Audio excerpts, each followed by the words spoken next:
Hey guys, it's Nicole, and for this week's nail art I did some floral yin yang nails with a little scalloped half moon floral nail as well.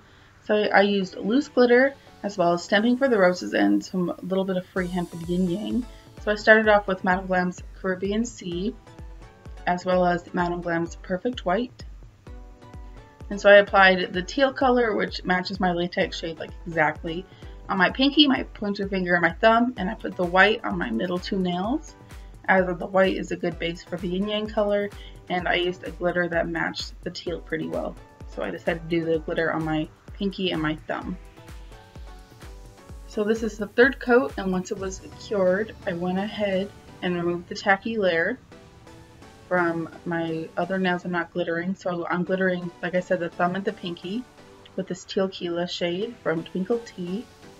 The holographic glitter, and then I'm taking the Caribbean Sea and freehanding the yin yang half part of the image on my ring finger and my middle finger, and I did the blue parts on the outside of both of my nails, so the white parts are both facing the middle. And then once that was cured, I removed the tacky layer so I could do some stamping. But before doing so, I applied Flawless Finish over my pinky and cured that so the glitter would be taken care of. And then I applied liquid latex over around the skin and on the white part of the nail because I didn't want the flowers on the white part. So once that was all applied, I'm taking Uber Chic 12-03 for this floral image, and I used the rose layered stamping. You can see all these colors here.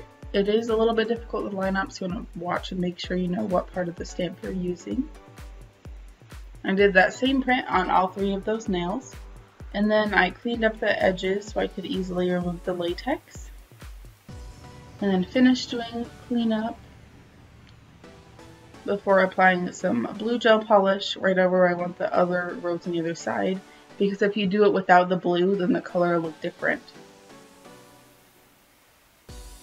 And I forgot to film this, but I also went and put a white dot on the blue floral side. But I totally spaced on that until after I finished filming.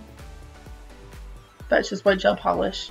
And then I mixed some glitter with some top coat to do the little half moon. And then I took some white gel to do a little scalloped edge. And I flash cured in the middle so they wouldn't run together. And finally I took some Flawless Finish and applied that over all of my nails. And like I said before the step, you do want to add a white dot to the floral half of the yin yang, so it is actually a yin yang shape. And then I removed all of the tacky layer. And then that's it for this nail art look. I hope you enjoyed the tutorial. I think these nails are super cute, and as always, I'll leave products down below. Bye guys!